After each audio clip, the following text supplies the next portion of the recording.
discussions which overlap are normal, just like when we're talking, sometimes we talk over each other, and that's not necessarily rude.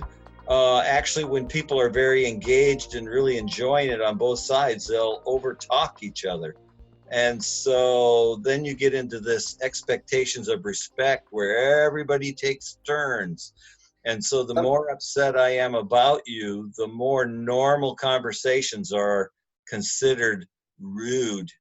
And some of that though is family and culture driven. So I noticed differences in that.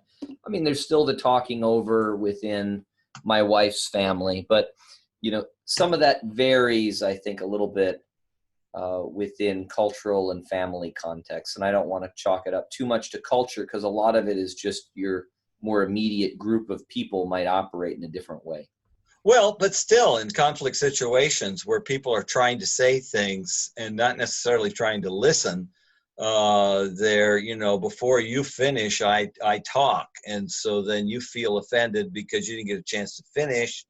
And then I'm talking, and now you're just all worked up and not really listening to what I said. So it's actually self-defeating for me to talk over the top of you.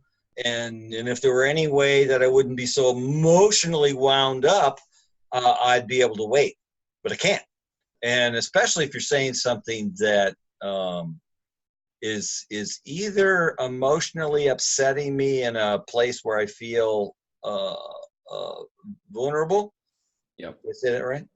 Or in an area where I have some really strong hurt or disagreements with.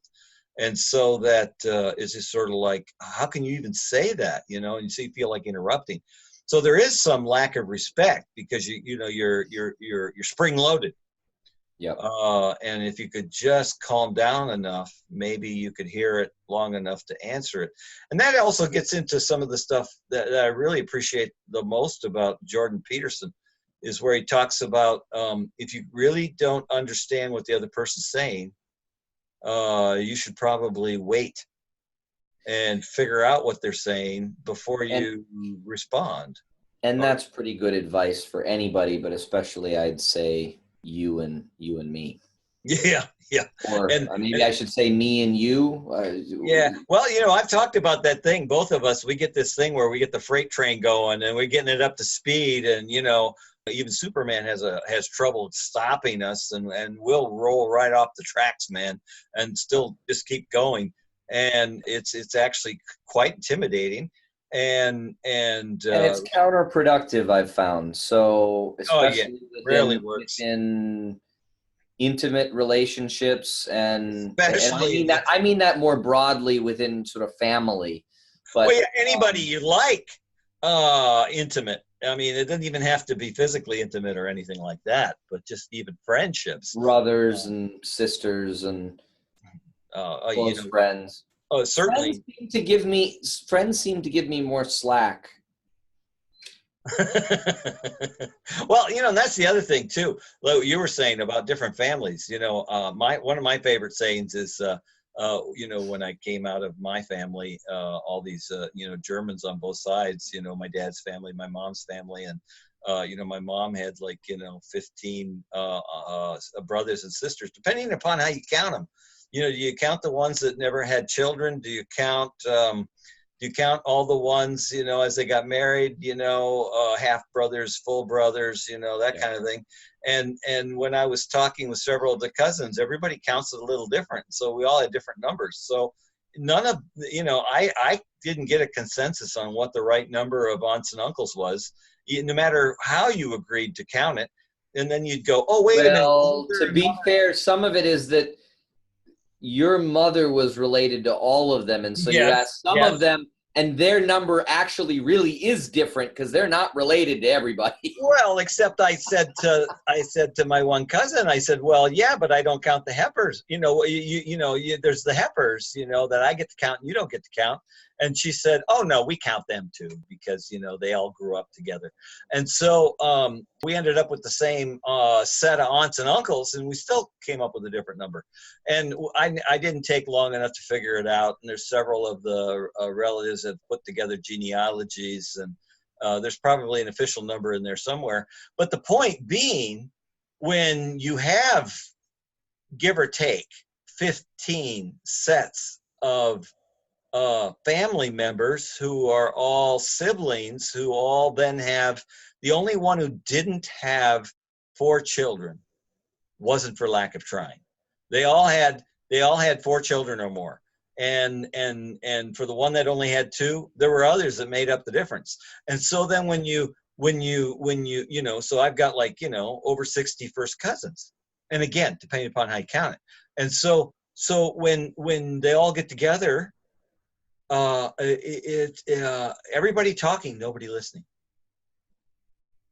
And happy. Maybe some people are listening. Well, I've got a close friend in Maryland who would have just eaten that whole situation up, because he loves to just get in there. That whole, not even get in there, just watch the whole thing unfold. Oh, and he's not shy. If you're not talking, more than happy to talk. You're not all in unless you're talking, and so if you're just watching, you're not all in. But these guys, they'd all get together there, and anybody who was quiet, they'd harass them to find out what was wrong with them, So anyway, so then I'm dating your mother, and now we're there with her relatives, right? And there's the aunts, the uncles, and the cousins, and the grandparents, and we're all sitting there in a room. And of course, I'm the guy, the kid who's in the room, and I felt this huge weight on me that somebody needed to carry a conversation, because the silence was deafening. And so there were several times I tried to fill the void, and and as you got to know them, you found out it's not just because they were trying to intimidate you. No, how they were. And people, they give me that look like, what's wrong with you? Or maybe it was just sorrow for, they felt my pain, and your mother tried to tell me, it's okay, let it go. And it wasn't until years later, one of the things that kind of helped me with it was one of the uncles called to talk to my father-in-law and their brothers. And my wife handed the phone from one to the other, and then walked over and said, "What do 2 guys that never say anything have to say on the phone?" It's just, so even people that came out of that have absolutely no idea why they would speak with each other on the phone. What are they talking about? Why would you hang on the phone? So there's all of that. So when they see each other in person, they pretty much say hi and bye. And oh yeah. They sit there and they're happy just to sit there, So anyway, so that was one of the conversations. Mess with the grandkids is mostly what they do, and they right. Right. Not a whole lot of words, just a lot of practical jokes. Absolutely. Well, yeah, and I do like to tell a joke. And so let's see. Well, they like to play jokes on people. They're not so much for telling jokes. There's maybe a little bit. There's the one British comedian I like, and he likes to tell all these jokes about my other uncle. and if I were to actually tell him, they'd actually be my other uncle.